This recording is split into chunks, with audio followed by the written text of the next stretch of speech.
민주당 180석 이야기는 유시민 노무현 재단 이사장이 희망사항으로 민주당과 다른 진보당들을 포함한 범진보가 180석이 되었으면 좋겠다라는 의미로 얘기를 했다.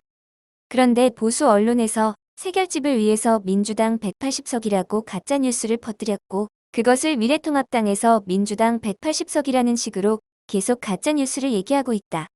일단 유시민 이사장의 얘기를 직접 들어보면 유시민 노무현 재단 이사장이 선거 막판 논란을 빚고 있는 자신의 범진보 180석 발언과 관련해 한 방송에 출연해 민주당이 180석을 얻을 것이라고 말한 적이 전혀 없다고 밝혔습니다. 그러면서 범보수가 200석 이상을 가졌던 선거도 있었는데 범진보는 그러면 안 되느냐 이렇게 반문했습니다. 이호진 기자가 보도합니다. 사람 사는 세상 노무현 재단 유시민 이사장은 어제 CBS 라디오 시사자키 정관용입니다에 출연해 민주당이 180석을 얻을 것이라고 말한 적이 전혀 없다고 밝혔습니다.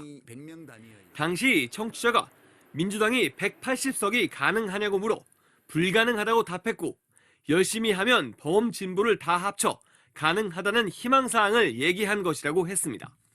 민주당과 더불어 시민당, 열린민주당, 정의당, 민생당까지 다 포함해서라는 겁니다.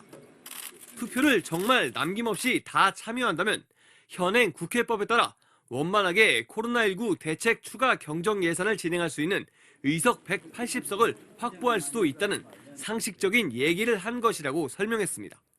그러면서 범보수가 200석 이상을 가졌던 선거도 있었는데 범진보는 그러면 안 되느냐, 그런 희망을 가지면 안 되느냐라고 말했습니다. 세계일보 뉴시스가 나라 망치고도 180석 얻는다면 미래는 절망이라는 타이틀과 함께 미래통합당 황교안 대표가 더불어민주당이 180석을 목표로 하고 있다는 얘기를 했다.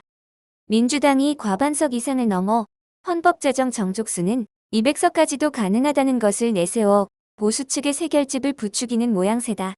180석 얘기가 어디에서 나왔는지는 다루지 않고 있다. 유시민 이사장의 바람대로 나의 개인적인 희망이라면 민주당이 과반석 이상을 차지했으면 하는 바람이다. 20대 국회는 법률 처리 건수가 30%밖에 안 되었다. 지금까지의 국회 중에서 가장 낮은 수치이다.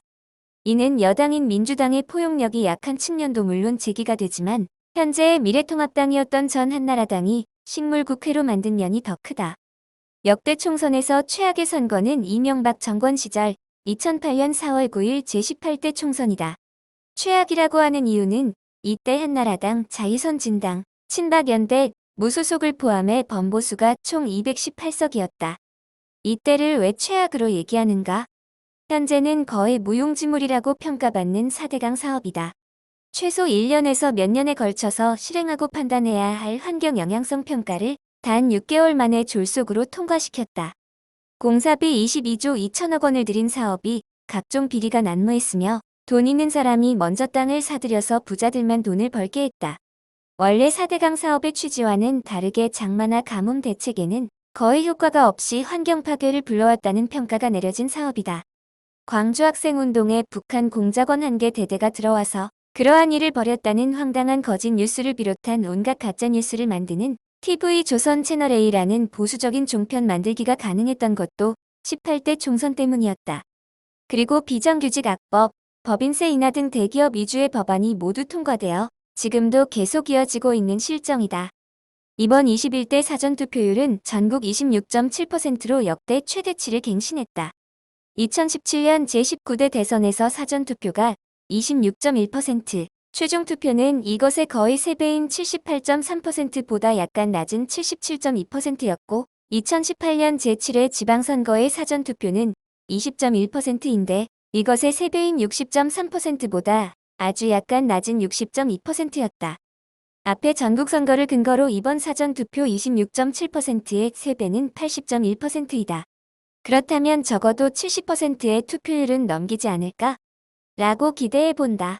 유시민 이사장이 말한 범진보 180석이 만약 된다면 국회의 의석 점유율에서 제적인원의 5분의 3 이상이면 패스트트랙 단독 추진이 가능하며 법안을 반대하는 정당의 필리버스터 무력화가 가능하다. 그리고 20대 국회에서 처리 못한 대표적 법안인 공수처법의 법안 처리가 가능해진다. 현재 채널A에서 검찰과 언론의 유착이 포착되어서 국가적인 이슈가 되고 있는데도 검찰에서는 아무 조치를 취하지 않고 있다. 만약 이런 경우에 공수처가 있었다면 검찰에 대한 조사가 가능해진다. 대통령 친인척을 비롯한 고위공직자와 검찰의 비리를 조사하기 위한 공수처 설치는 절대 필요하다. 공수처가 권력의 꼭두각시가 되는 것이 걱정된다면 검찰과 경찰이 상호 견제하고 시민단체의 구성원이 일정 부분 포함되게 하는 등 똑똑하신 분들이 머리를 맞대면 그러한 문제는 충분히 해결 가능하리라 예상된다. 그 외에도 20대 식물국회에서 처리되지 못한 여러 법안의 처리가 신속하게 이루어지게 된다. 하루 최대 900건의 확진자가 나왔으나 대통령의 강력한 리더십, IT를 활용한 추적, 조사, 진단이 빠르게 이루어졌다. 빠른 진단을 위한 창의적인 방법 연구 의사와 간호사들의 헌신, 재난대책본부를 비롯한 공무원들의 헌신, 제약회사와 정부와의 긴밀한 협조, 무엇보다도 공공보건을 중시하는 시민의식 등으로 지금은 상당히 안정 국면에 들어섰다. 다행히 진정 국면에 들어간 그거 19의 상황으로 인해서 나를 비롯한 대한민국의 국민은 지금까지 우리보다 잘 살던 선진국들의 대응 능력에서 우리나라보다 못한 면을 보았고, 또한 각국 정상들이 우리나라에 도움을 청하고 있다. 지금은 세계에서 의료물자의 유일한 수출국이 되었다. 이는 과거에는 우리가 우리 스스로를 헬조선이라고 비하하였지만 이제는 우리나라에 대한 자긍심을 가지게 되었다. 우리나라가 세계를 선도하는 국가가 되었다며 세계의 언론들이 계속 보도를 하고 있고, 또한 전 세계에서는 투표를 모두 짧게는 3개월에서 1년 뒤로 연기를 했지만 대한민국만 유일하게 이러한 사태 속에서도 총선을 치른다고 주목을 하고 있다. 이는 전 세계의 언론에서 이번 사태가 모두 끝나면 세계의 질서가 다시 재편되는데 우리나라가 선도자적 역할을 한다고 기대를 모으고 있다. 이러한 결과는 대통령의 국정 능력의 상승으로 이어져 거의 60%까지 올라갔고 현재의 집권 여당에게도 비슷한 상승 곡선을 그리게 해줬다. 이러한 추세를 이어서 민주당이 과반수 의석을 확보해서 위에서 언급한 민생 법안들을 조속히 추진할 수 있기를 간절히 바라본다. 우리는 잘 극복할 수 있습니다. 힘내시기 바랍니다. 화이팅!